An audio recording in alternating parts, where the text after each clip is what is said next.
Hello and welcome to I'll Knit / Spin if I want to. I'm Andrea Mowry of Drea Renee Knits, and Happy New Year. I could not post a video last week. Family stuff, had to take the week off, and it was the holidays, and it was just kind of nice to not work at all for a week. But we are back. I am wearing handspun, and I have handspun to chat about, but I also have some knitting stuff to chat about, and those two worlds just love to collide. So let's get started really quickly. I wanted to mention, if you were unaware, that I have playlists here on YouTube. So if you are looking for just say on that If I Want To episodes, there's a playlist for that. If you only want to know about brioche, there's a playlist for that, along with all my knitting tutorials and fisherman's rib. So all of those have their own little playlists. I've linked them below, but you can also just find them on my YouTube channel. You probably just click a box that says playlists. So anyways, I just wanted to let you know in case you did not know. And what do I want to do first? Answer questions or talk about my outfit? Let's talk a little bit about what I'm wearing. So I finished up this sweater right before the holiday break. This is the DRK Everyday sweater. It is my go-to pullover pattern that I released this fall. I really love it, and it was a great one to try out some of my handspun. So I had talked about this handspun in a previous episode. It is all Hedgehog Fibers Club colors. And basically what I did, just for a quick recap, is I split it up into two groups of warm and cool, like everything I had gotten from those clubs, and spun them up. So it ended up being pretty much like blue dominant and then pink dominant. And then I continued the experiment by plying up some of the blue with some of the pink, which is this sweater. But I also did all the pinks together, which is this, which is being used in a new pattern, which I'm very excited about, also with some of my other handspun Cormo. And then I have a totally blue skein, which is hiding back there somewhere. So I managed to eke out a very cropped elbow length sweater out of the first skein that I had plied up, and this is it. So again, this is the DRK Everyday sweater. I will of course link to that pattern below. And I'm actually also wearing my handspun curio socks, but I'm not gonna lift my foot up right now. Maybe before the end of the show, we'll see. So anyways, that's what I'm wearing, and now let's answer some questions.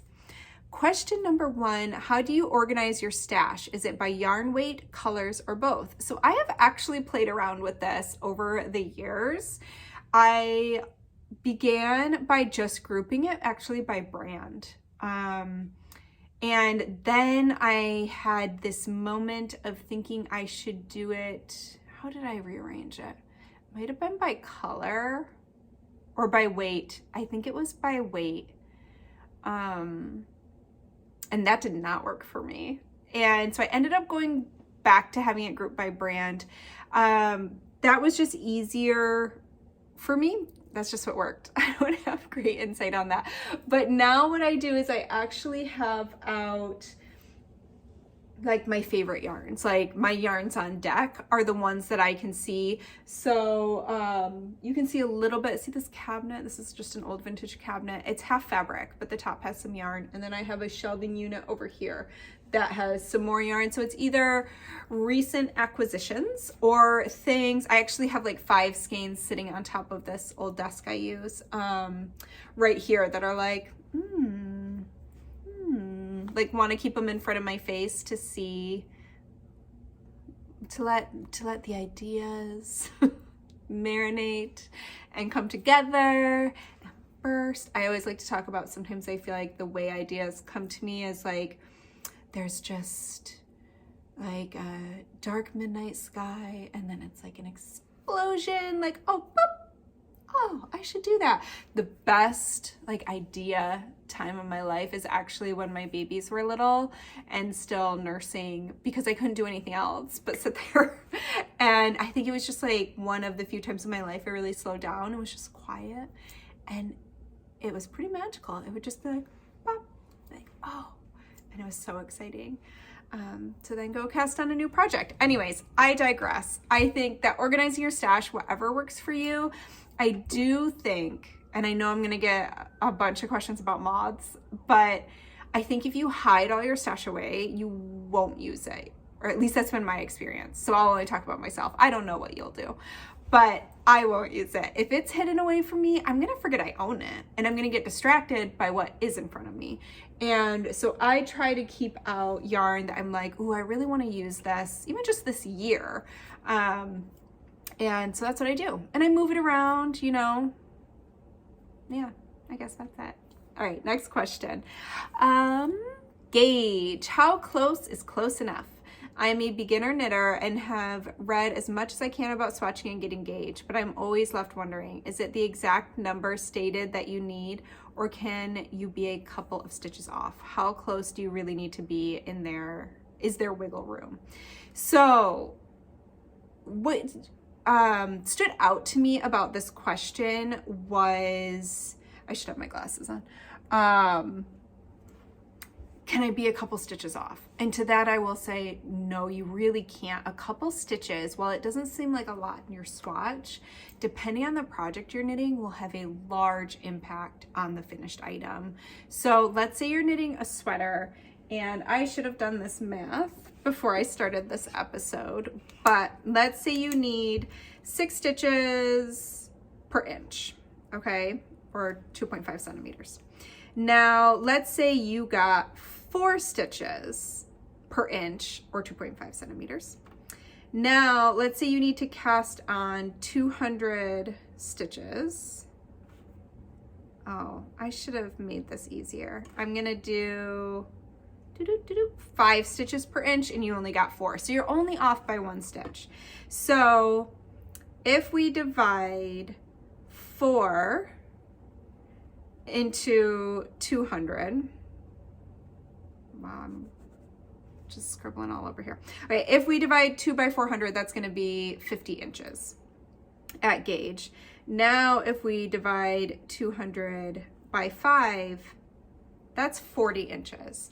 So let's say you were going for, let's say you have a 40-inch bust. And so if you had gotten gauge, you would have had a no-ease sweater. It would have been exactly 40 inches, but you were off just 1 stitch per inch. Now you have a sweater that's 10 inches too big. So if that kind of helps answer that question. So that's just it being off 1 stitch per inch. So it all adds up. Even if you were only off half a stitch per inch, you still would be off by 5 inches. So you would have, well, depending on which direction, too big or too loose, but you would be off by 5 inches. So hopefully that kind of helps explain why gauge and getting gauge is important. As far as row gauge, gauge is a complicated topic because so much goes into it, but you want to start by matching it as closely as you can, because your knitting tension and things like that are probably going to change a little bit as you knit your project. And so you want to start off as close as you can so that any subtleties that do open can kind of be wiggled around with the magic of blocking and things like that, depending on the yarn and everything that you're using. When it comes to row gauge, a lot of times it is challenging for people to hit both stitch and row gauge. Depending on the pattern, it's usually most important to hit stitch gauge because a lot of times we knit to a certain length. So this pattern might tell you like knit until this measures 5 inches from the cast on edge. So then there's wiggle room there because you're knitting to an exact length instead of an exact row count. Now that's not always the case. Sometimes it is a specific row count. And so there you're gonna want to try and hit both or see if stitch gauge is as important. But I will also say just little tips and tricks. If you're off by just a little bit, try switching your needle material. Sometimes going up or down a needle size might be too much of a change, but switching from metal to wood or wood to metal might switch up your gauge just enough to get you where you need to be. I hope that's helpful. All right, next question. I thought I'd heard with independent dye shops that don't have lot numbers on their skeins that you should alternate rows when changing skein. Is that true? And is there a special way to do this? Thanks so much for sharing your knowledge. I've learned so much from watching and now want to try spinning. Yay, I hope you do try spinning. Okay, in all honesty, I do not alternate skeins. I just can't be bothered. That being said, there are times that maybe I wished I had, really only once, but to be honest, that was a dye lot. That was actually a dye lot issue. It wasn't an independent dyer thing. I had gotten 2 different dye lots in my order and I didn't even know. I didn't think to check the dye lots. And so it was like very drastic and I had a giant band of light color in the middle of a sweater. But, I think you need to know yourself. And if it will drive you a little bit bonkers to have it not be as cohesive as possible, then alternating skeins is a great option. To do that, you're really just knitting stripes. So I would do whatever feels best to you. You could alternate every other row. So you get done with a row, use your other yarn, just carrying up the other one inside. You could do every 2 rows or rounds. It's really up to you. I would probably also base that a little bit on how strongly you feel like maybe your skeins differ from each other. If there seems to be a decent amount of contrast, I would do every row because it's going to break up the contrast more than if you do bigger stripes. I also like carrying that yarn up. You don't want that to cause like a line of tension necessarily in your project. So if you try to carry it up too many rows, then that might not feel great. So just kind of taking in consideration what will be the least disruptive to you if you choose to alternate skeins. If it's just every other row, then that's what I would do. I just so far have not had the experience of having issues with indie dyed yarn that I needed to alternate dye lots. All right. I will say pretty much all my friends who are indie dyers absolutely would probably recommend that you do that because they want you to be happy and they also have more experience probably with people who consistency is really, really important to them. So I'm only coming from my own personal experience there. All right. I am a knitter and am looking to learn how to spin. I've taken a couple of courses locally, but feel like I need to invest in a wheel for myself to just practice. I love that you have decided to add spinning content to your weekly YouTube videos. I'm so happy you're enjoying it. I'm curious about your experience purchasing your first spinning wheel. I'm a big researcher, especially when making a high dollar amount purchase. What did you buy? Why did you land on it? Did you have specific criteria when purchasing your first spinning wheel? Did you have someone make a recommendation? Had you tried the wheel before purchasing it? So these are great questions and all things to think about. I actually started off just on Instagram asking for people's input and got a lot of feedback, but really it was across the board. So there was a lot of people super happy. Matchless, which is what I got. So let me start with what I got. I have a shocked matchless wheel. I also have an e-spinner, but my shocked matchless is the main thing I spin on, and I am very, very happy with it. That one was recommended highly throughout my little question. So we're Ashford for sure. Kromsky came up. You know, this was a couple years ago now, so I don't remember super well. A lot of Ladybug, which I also think is shocked. Shacked? I never feel like I'm saying that right. I think it's shacked. But the Ladybug, that one came up a lot and people seem to really, really like that wheel. So, and then I have a couple friends who spun as their job and they gave me tips. And so I definitely took that to heart. And they had suggested the matchless, but, sorry, I just looked down. I forgot that I pulled my first skein to show you guys. I'll show you that in a bit. I just looked down and saw it. It was like, oh. But yes, the other thing, so it sounds like you've taken some lessons locally, and so it sounds like maybe they have wheels you get to use while you take your lesson. So that was kind of the situation at Port Fiber where I learned to spin. You get to rent a wheel during the time of that class, and you can try out different wheels. And that was really helpful. I do think that when you are making an investment in something like a spinning wheel, and I've seen them go for everything from a couple $100s to a couple $1,000s. And so I really do think that if you have the opportunity to try some out, I think that's really, really smart. So I definitely recommend that if you can. And am I missing anything? So yeah, I basically landed on it because I got to try it out. My friends had recommended it. I really liked the company when I read about the company, and I got to support Port Fiber, which is also important to me, that I got to support my local shop. Yeah, so I think I answered everything there. So yeah, I think that's one of the greatest things, if you can try it out. If you do not live somewhere where you can try out wheels, also remember to check out like Craigslist and things like that. Also, a lot of times we'll have people selling wheels. So that's something to think about too, is to buy secondhand. And then especially if you can't try it out first, because then you're not necessarily taking the leap into a huge investment without getting to try it out first. And the only thing you would want to be aware of then too is to make sure that the wheel's in good working order, which can sometimes be hard to know when you're a novice. So yeah. All right, next question. I don't like a neckline that's tight and too close to my neck. As I've looked at various top-down sweaters, I've noticed that the same patterns have project photos with both loose necklines and tight ones. What determines how the neckline will lay? Is there something I can do to ensure that the neckline is that the neck opening is loose enough for my preferences?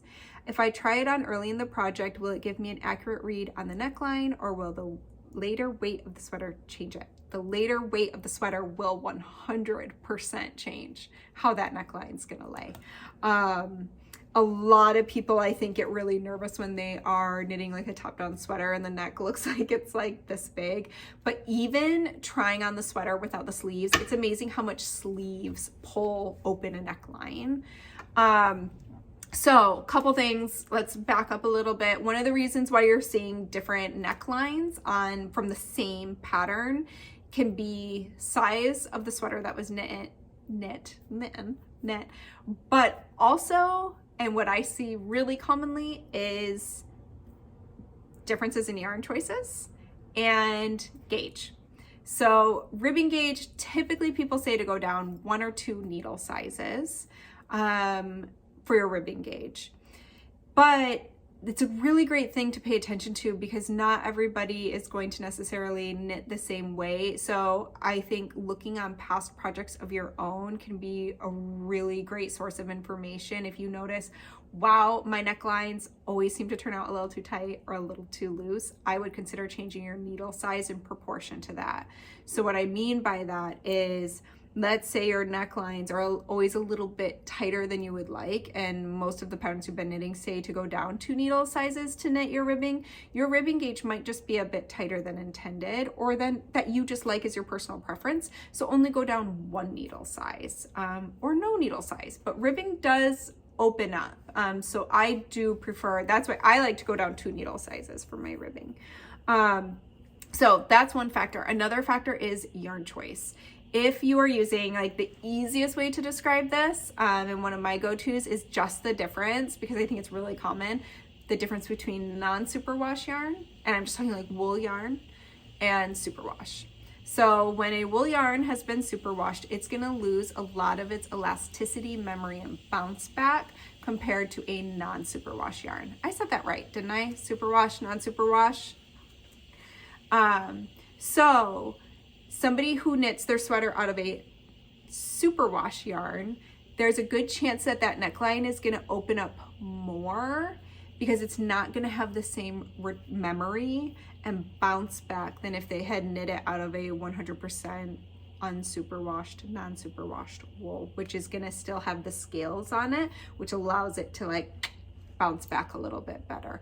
That can also be based highly on fiber content. Obviously, if somebody uses a really drapey alpaca that has no bounce back or memory, their neckline and even the hem, everything are probably going to open up and stay open more than something compared to like a 100% even merino.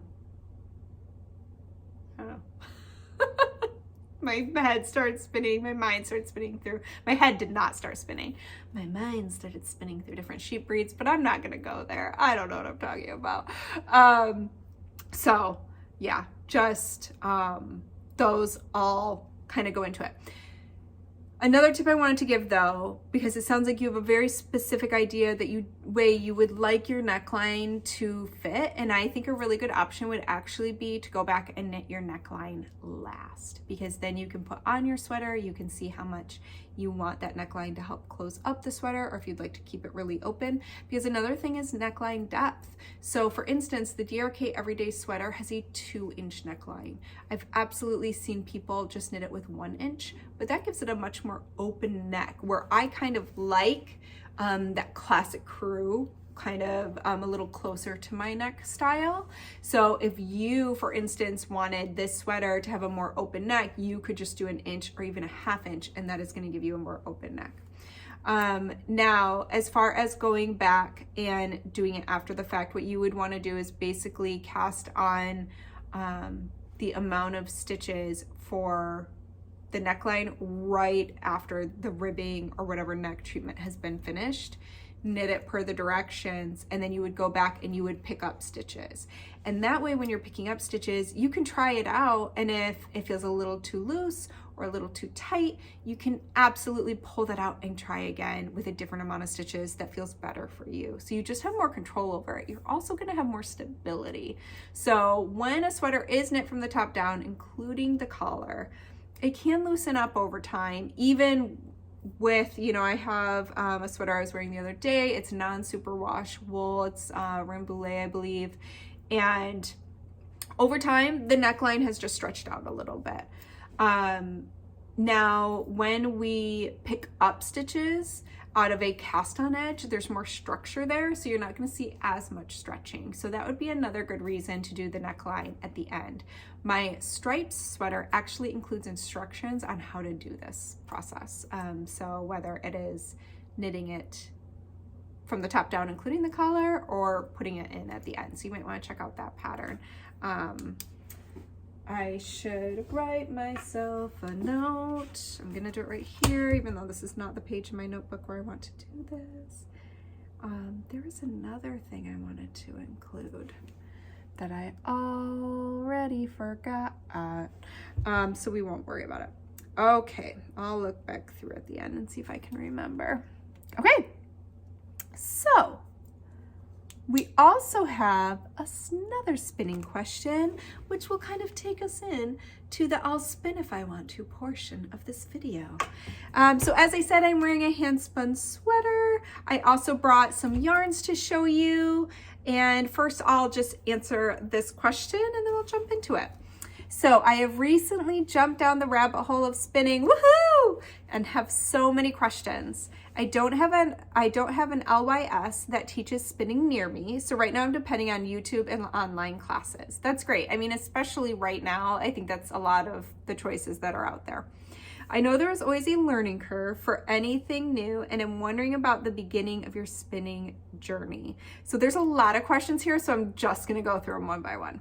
How long did it take before you spun something that was fairly consistent in both size and twist? So to be honest, I don't really, sorry, I'm just trying to see, here's my old spinning journal. I'm just gonna take a little trip down memory lane here. And so I learned, we moved here in 2019. I learned that spring. So I've been spinning for about 2.5 years. Okay. And I still feel completely new. I still feel like a baby spinner. But that being said, I can actually give you some like little dates to give you an idea. So I said I learned in 2019, right? Okay. So first, I'll show you my first skein. It is so painfully overspun in all the ways. It is like cord. And I mean, can you see all those little like pigtails? It's overplied. It's just, yeah, my type A personality really came out in this little skein. But this is it. This is the first thing I ever spun. We started it in class. As you can see, a lot of people, when they first learn how to spin, everything's really fat and bulky. It's not the case for me. It's like I got real and just, yeah, kind of strangled the life out of that fiber. But that is my first one. So that was in the spring of 2019. That summer, I began spinning my first sweaters quantity, which I knit that fall, which was the nurtured sweater, which I wore in the last video. So if you just go to episode, I think it's 42, then you can see that sweater that I knit out of that. And so yeah, I kind of jumped in with both feet, even after knowing like I had really done a doozy on that first skein, but I just persevered. And so I had spun that, and then I think, you know, I just spun here, there. That took me a little while. And then I actually had a friend reach out to me. Oh, I actually had started spinning Levi's. So then my son, I spun yarn for him. So I definitely did some practice yarn. I had some friends who gave me some quote unquote waste fiber that they couldn't be used. And so I used that to practice on, and that was really helpful. So you know what, I think now that my memory is coming back to me, I think that I did probably after this, I think I did like 2 or 3 skeins of yarn. I wasn't exactly like itching to get on my needles. It's a nice way to put it. Where like, you know, I kind of overcompensated, and then my ply was like crazy loose. So I kind of bounced around a little bit, and then I got into that sweater spin, and that kind of sealed the deal for me. And then I was kind of like off and running. Let's see, what type of fiber did you practice on? So I've practiced on lots of different fibers. So I had one friend who is an amazing, amazing spinner, Katrina, and she sent me some Polworth, and that was really delightful to spin. It was from Nest Fiber Studio, and it was just very bouncy. It was pretty easy to spin. So that was really delightful. That first sweater was 75% Maine wool, 20% mohair, 5% alpaca and Angora. And then for my sons, that was one of the next spins I did. That was Rommeldale, Wensleydale, Romney, Rambouillet, Cooperworth, Corriedale, and BFL. So that was like all the things. So I tried a few different fibers. I was lucky enough to be gifted some fiber from friends. That was also a gift from my friend Kay. And there was some superwashed merino, but I think that can be quite slippery, so I wouldn't say that's the easiest fiber to start off with. I found that spinning BFL, Targhee, and Rambouillet were all pretty beginner friendly in my experience. What did you do with all the bad yarn you made while learning? Well, this is just sitting in a skein, but you know, I knit 2 sweaters. And some are definitely still in skeins, and I've actually given some to my father-in-law. Found some ladies closer to where they live who will knit shawls and hats and things like that for people in need, and so I was able to pass on some of my yarn to them, and I included some of my handspun. And you know, some of it's also just a way to mark, like this I wouldn't give to somebody to knit. I mean, it's like rope. It wouldn't, no one's gonna want to wear it. I could maybe knit really durable socks out of it. You know, so some of it is just to remember my own journey, let's say. At what point did you decide to knit what you spun? Really quickly. I mean, for me, that's the goal, is to knit with what I spin. So again, I learned how to spin in spring, and by summer I was doing a sweater spin. Where do you get your fiber? From all over. So I have the fabulous store Port Fiber here in Portland. They also have an online shop. I can throw a link to that below. I also do some fiber clubs, which I think you ask about as well. Yes. So I have tried out a few different fiber clubs, including Hello Yarn, Nest Fiber, and Hedgehog Fibers. Hedgehog Fibers is the one that you have to re-sign up for every time, and they release it at the same time as all their yarn clubs. So you would just want to keep an eye on that. Probably Instagram is a really easy way to do that, or their newsletter would be a great way to do it. So those have all been fun yarn clubs. There we go. Yeah, I've gotten some from Rhinebeck, and found some other yarn dyers through Etsy and things like that. And by yarn dyers, I mean fiber dyers. Okay. And also, is there a book you recommend to learn the fundamentals of spinning and all the lingo? You know, so I've mentioned it lots of times, I've linked it in past episodes. I love Yarnitecture by Jillian Moreno. This was recommended to me early on. This is the Spinner's Book of Yarn Designs, and that's by Sarah Anderson. So that might be one that you want to check out. But I would have trouble quantifying if that is great for beginners or not. I would say that one would be helpful. And Yarnitecture definitely just like really motivated me and made me really excited about spinning yarn. So yeah. Okay. I think that's it. So I'll do a quick show and tell, and then we'll wrap up. So as I said, I finished the sweater right before break started, and ever since I have been working on 2 different sweater spins. So one, I think I've shown a little bit of, I don't have any of my bobbins up here right now, but it is a dark brown gray CVM from a farm in Michigan.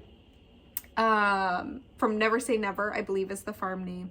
And so that I have decided to do a pretty traditional, like short forward draft, worsted style draft on it. And I'll probably make that one a 3-ply is my current plan. But this is some Targhee from Port Fiber. And I made this into rollags, which if you go to my Instagram right at the beginning of break, my husband, I was doing it while we were watching a movie, and he was like, let me videotape that. And so he did a little video. So it's on my Instagram if you want to see me making rollags, which I made to spin this more woolen style. So it originally was a worsted prep that I then made into rollags so that there would be more air. And I've been doing basically, I keep forgetting, is it a double draft? Double draft? I have my little spinning journal right here. Let me look. Drafting style to spin that. Double draw. So anyways, I finished the first 2 braids, one of each color. And let's see, what colors am I using? Frost Trails and Mossy Woods. So Frost Trails is the really light blue, and then Mossy Woods is the darker. And I'm just marling them together. And I cannot believe like how squishy this is. I mean, and it weighs like nothing. So that's been very, very fun. I am fiddling around with my plying and learning from that. So one's plied a little bit tighter than the other. And I think that's just me, figuring it out. Like I don't want to squeeze out too much of the air, but I want to try and make it as consistent as possible. I took JC Boggs' class Worsted to Woolen, which I highly recommend. And she was saying in it how you can help smooth out some of the inconsistencies that come along with woolen spinning in the plying process. So she was saying, you know, worsted yarns are really made in the singles and woolen yarns are really made in the ply, which I found so interesting. So that was really fun to kind of feel like I had a little control back in woolen spinning, because you do kind of have to like let your hair down, and feeling like I could kind of smooth it out a little bit while plying was kind of nice. But so I'll have 2 more of these hopefully in a little while. I'm making my next round of Rolex, and we'll spin the rest of that up. So that is that project. I don't know what I'm going to use it for. I'm guessing a sweater. We'll see what yardage I come out with, which also brings me to last week's episode. I showed how I set up my spinning journal to keep track of my notes. And there was a couple things I thought to add, like right after I finished the video. I was like, oh, I should have included this. So one is the whirl size. And the other, oh, I haven't written it in here yet. I'll actually add it to my finished notes side. But my other is fiber prep, which somebody actually had emailed me and recommended. And I'm also going to add grist, because I would really love to do some designs with my handspun this year. And I think that will be really, really helpful to have. And for myself to start understanding that a little bit better. Yeah, I kind of lost my train of thought there. I'm not sure. Those are just the updates to the journal, I guess. But if you want to see more about the journal and how I laid it out, including, like, I talk a little bit about habit trackers, which I love to do. So in here, you know, every day that I spin, I just like circle it so that at the end of 2022, I'll be able to look at this whole page and see how much I spun. It's just a fun visualization, see if it ever ebbs and flows, that kind of stuff I think is fun. And as I said, I am working on a new little shawl design that I am really, really excited about using my hand spun. So I'm using, this is all Hedgehog Fibers Club. And there's all kinds of stuff in here. I mean, everything from superwash merino to silk to just mixed wool to sparkle, which I always forget what that's called. There's a word for it. So this is just like a grab bag of fun. That should be the name of the colorway. And then this is its like total opposite. This is undyed Cormo that I got from Rhinebeck in 2019. So the first year I was spinning. To be honest, this was a challenging spin. The fiber seemed to have included a lot of second cuts and wasn't the most fun to spin. But I ended up doing one braid of each white and the other one's kind of like a taupey beige, and just marling them together. And so I love how this neutral plays with my fun grab bag over here. I love all like the pinks and peaches and bright pops and that. So anyways, I'm super excited. It really felt good to have that excitement of a new pattern on my needles and to be knitting it out of yarn I made. For any of my non-spinners who stuck around to the end, I will also have another sample that's knit up in a commercial yarn, so don't worry, you don't have to become a spinner, although I think it's really fun and you probably should try it. But I think that's all. Was there anything else that I meant to mention? I guess not. I guess this is it. Do you have any New Year's resolutions? Are you into that kind of thing? Are you anti-resolution? Do you have any hopes for this year? I do enjoy a little New Year's. I don't really call them resolutions. I love having a fresh year. I think of it as like possibilities and opportunities. And this year I'm really focusing on what makes me feel good physically and mentally, and making decisions that support that. So having like my little spinning, I've been getting outside every morning. That's been really delightful. I do try to get outside every day, and I love to go for walks near the water, but just little things like that. And it's just been nice. I find it's always a nice way to like recenter and prioritize some of those things that matter, more family time, all that good stuff. So yeah, anyways, I hope that this weekend is filled up with maybe a little crafting, maybe a little spinning or sewing or knitting or reading. I've also started reading some poetry in the morning when I wake up. That's been lovely. So anyways, what kinds of things make you feel good? I would love to hear about it. And I hope you enjoyed this. Welcome back. And I will see you here next week. Bye.